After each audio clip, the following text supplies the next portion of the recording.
Salam sejahtera untuk kita semua.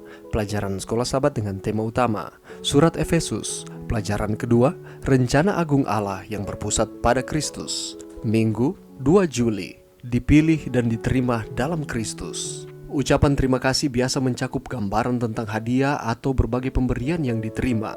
Paulus memasukkan daftar yang panjang dalam Efesus 1 ayat 3-14 saat dia mengucap syukur kepada Allah atas berkat-berkat Injil. Paulus memuji Allah karena kenyataan bahwa Dia telah mengaruniakan kepada kita segala berkat rohani di dalam surga. Bahwa berkat-berkat itu bersifat rohani atau di dalam bahasa Yunani pneumatikos, menunjukkan bahwa berkat itu datang melalui roh atau pneuma, menunjuk pada penutupan berkat Paulus yang merayakan karya Roh Kudus dalam kehidupan orang percaya.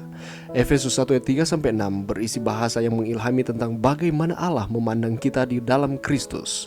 Sebelum penciptaan dunia, Allah telah memilih kita di dalam Kristus dan menetapkan kita untuk berdiri kudus dan tidak bercela di hadapannya sebagai putra dan putri Allah yang berharga berdasarkan penciptaan dan penebusan di dalam Kristus. Sejak sebelum matahari mulai bersinar, sudah menjadi strateginya agar kita diterima sebagai kekasihnya. Singkatnya, adalah maksud Tuhan bagi kita agar selamat. Kita kehilangan keselamatan hanya melalui pilihan dosa sendiri. Apakah arti frase di dalam sorga dalam kitab Efesus, atau satu-satunya tempat di mana frase itu digunakan di dalam Perjanjian Baru? Pelajari penggunaan frase ini. Di dalam kitab Efesus, frase di dalam sorga dan di sorga merujuk ke surga sebagai tempat tinggal Allah, lokasi kuasa rohani, dan lokasi di mana Kristus dimuliakan di sebelah kanan Bapa. Orang percaya memiliki jalan masuk ke tempat-tempat sorgawi saat ini sebagai lingkungan di mana berkat-berkat rohani ditawarkan melalui Kristus. Meskipun tempat-tempat sorgawi menjadi tempat berkat bagi orang percaya, mereka masih tetap berada di lokasi di mana terjadi pertentangan antara kuasa kejahatan yang menentang ketuhanan Kristus. Renungkan Efesus 1 ayat 4 yang mengatakan bahwa kita dipilih di dalam Dia, Kristus, sebelum dunia dijadikan. Apakah artinya? Bagaimanakah hal ini menyatakan kepada kita kasih Allah dan keinginannya agar kita diselamatkan? Pelajaran yang bisa kita dapatkan pada saat ini. Kalau kita memperhatikan di dalam Efesus 1 ayat 4, di sana dikatakan seperti ini. Sebab di dalam Dia Allah telah memilih kita sebelum dunia dijadikan, supaya kita kudus dan tak bercacat di hadapannya. Saudaraku, banyak umat-umat Tuhan tidak menyadari bahwa keberadaannya di bumi sangat berbeda dari orang-orang dunia pada umumnya. Kita bukanlah orang-orang biasa saja, tapi kita adalah orang-orang yang sangat istimewa di pemandangan Tuhan dan merupakan umat pilihan. Sesuai dengan Efesus 1 ayat 4, bahwa Allah telah memilih kita sebelum dunia dijadikan, supaya kita menjadi kudus dan tak bercacat di hadapannya. Pertanyaannya, apakah buktinya kalau kita adalah orang-orang pilihannya? Kita semua telah dipilih sebelum dunia dijadikan. Luar biasa. Hal ini juga disampaikan Tuhan kepada Yeremia.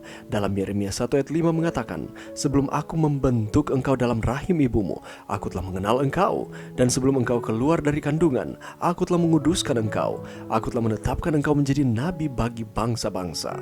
Lalu dalam Perjanjian Baru kembali ditegaskan bahwa kamulah bangsa yang terpilih, imamat yang rajani, bangsa yang kudus, umat kepunyaan Allah sendiri, supaya kamu memberitakan perbuatan-perbuatan yang besar dari Dia yang telah memanggil kamu keluar dari kegelapan kepada terangnya yang ajaib. 1 Petrus 2 ayat 9. Kriteria Tuhan dalam memilih seseorang sudah pasti berbeda dari cara manusia memilih.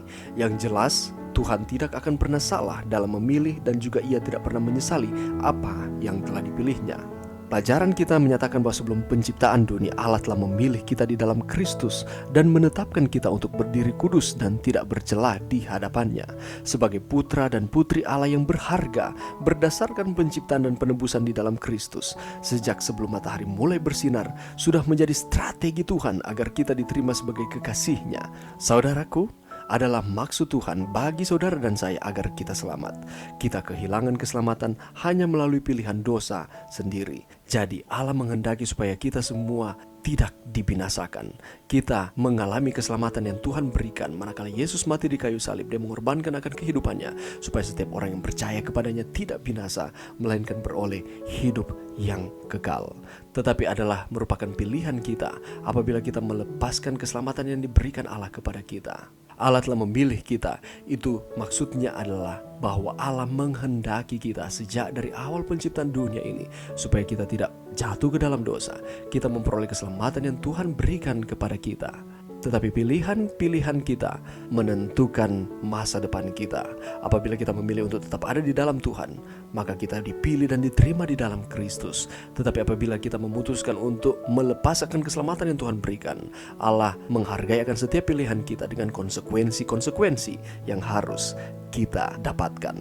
Sebagai umat pilihan Tuhan, kita pun dituntut memiliki kehidupan yang berbeda dari orang-orang dunia. Oleh karena itu, untuk apakah Tuhan memilih kita?